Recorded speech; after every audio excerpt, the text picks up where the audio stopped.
আসসালামু আলাইকুম। মাহিদুল অঙ্কন যখন ব্যাটিং করছিলেন কমেন্ট্রি বক্সে তখন আমি আর হান্নান সরকার ছিলাম বাংলাদেশ ক্রিকেট টিমের নির্বাচক এবং হান্নান ভাইকে আমি জিজ্ঞেস করছিলাম যে আসলে আপনি কি অবাক হচ্ছেন মাহিদুল অঙ্কন টি-20 ক্রিকেটেও তার ব্যাটিং ডিসপ্লেটা বজায় রেখেছেন বা একটা ইমপ্রুভড মাহিদুল অঙ্কনকে দেখা যাচ্ছে। হান্নান সরকার বলছিলেন যে না, গেল ১ বছরে মাহিদুল অঙ্কন কিন্তু তার ব্যাটিং টেকনিক নিয়ে অনেক কাজ করেছেন এবং উল্লেখযোগ্য ব্যাপার হচ্ছে যে লিমিটেড ওভার্স ক্রিকেটের জন্য নিজেকে প্রস্তুত করার চেষ্টা করছেন। যদিও তাকে লাল বলের ক্রিকেটের জন্য অনেক বেশি মাত্রায় প্রস্তুত করা হচ্ছিল একটা সময়। এই ইনিংসটাতে সবচেয়ে উল্লেখযোগ্য বৈশিষ্ট্যের জায়গাটা ছিল যেভাবে ক্রিজের ডেপথটাকে মাহিদুল অঙ্কন ব্যবহার করেছেন।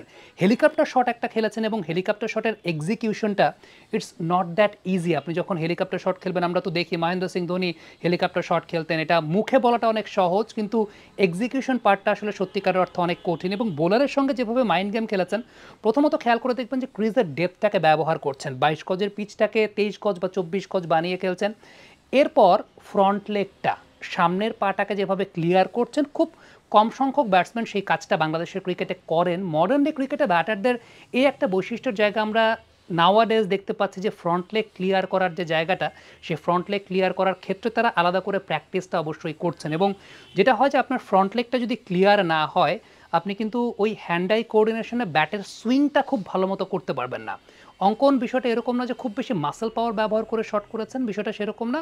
একদম পারফেক্ট টেকনিকে ব্যাটিং করছেন এবং ওই টেকনিকের জায়গাটাতে দুইটা বিষয় উল্লেখযোগ্য, ক্রিজের ডেপথটা ব্যবহার করছেন, বোলারের সঙ্গে এক ধরনের মাইন্ড গেম খেলার চেষ্টা করছেন, হোক সেটা এক্সট্রা কাভার দিয়ে, হোক সেটা মিড উইকেট অঞ্চল দিয়ে।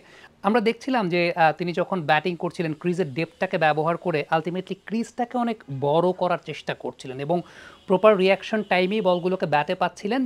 যদি কোনো এক্সট্রা বিট অফ পেসেও কোনো বোলার বোলিং করে থাকেন বা একটু স্লোয়ার ডেলিভারিও করে থাকেন, এক্সট্রা টাইমটা তিনি জেনারেট করার চেষ্টা করছিলেন। সব কিছু মিলে দেখে ভালো লাগছে বাংলাদেশের একজন ব্যাটার 18 বলে হাফ সেঞ্চুরি করেছেন বিপিএলের মঞ্চে। চায়না থেকে পাইকারি মূল্যে শীতকালীন পণ্য ইম্পোর্ট করুন স্কাই বাই বিডির মাধ্যমে। শাল, জ্যাকেট, হুডি, মোজা এবং বাচ্চাদের সকল প্রকার পণ্য আমদানি করে ব্যবসা করুন এই শীতে।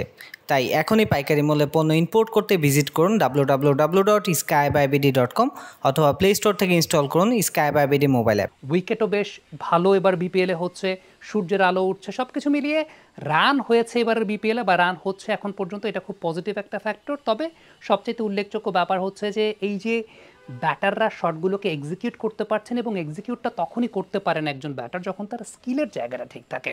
মাহিদুল অঙ্কনের এই জায়গাটা আমার কাছে ব্যক্তিগতভাবে একটু সারপ্রাইজিং হলেও, যে লিমিটেড ওভার্স ক্রিকেটে এইভাবে এর আগে এরকম স্ট্রাইক রেটে ব্যাটিং করতে আমরা তাকে দেখিনি।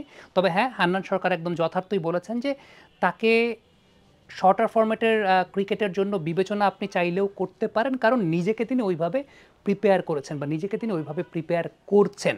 So still early days to comment. তবে অবশ্যই বাংলাদেশ ক্রিকেটের পাইপলাইনে, সাদা বলের ক্রিকেটের পাইপলাইনেও আপনি মাহিদুল অঙ্কনকে অদূর ভবিষ্যতে দেখতে পাবেন। প্রিমিয়ার ডিভিশন ক্রিকেট লিগে কিন্তু খুব ভালো ব্যাটিং করেছেন এবং ওইখানকার ব্যাটিং টেম্পোটা যেরকম সেটাকে মেনটেন করেছেন, এখানে বিপিএলের ব্যাটিং টেম্পো যেরকম সেই বিপিএলের ব্যাটিং টেম্পোটাকেও তিনি মেনটেন করেছেন। সো সব কিছু মিলিয়ে ফুল মার্কস তিনি এক্ষেত্রে পাবেন।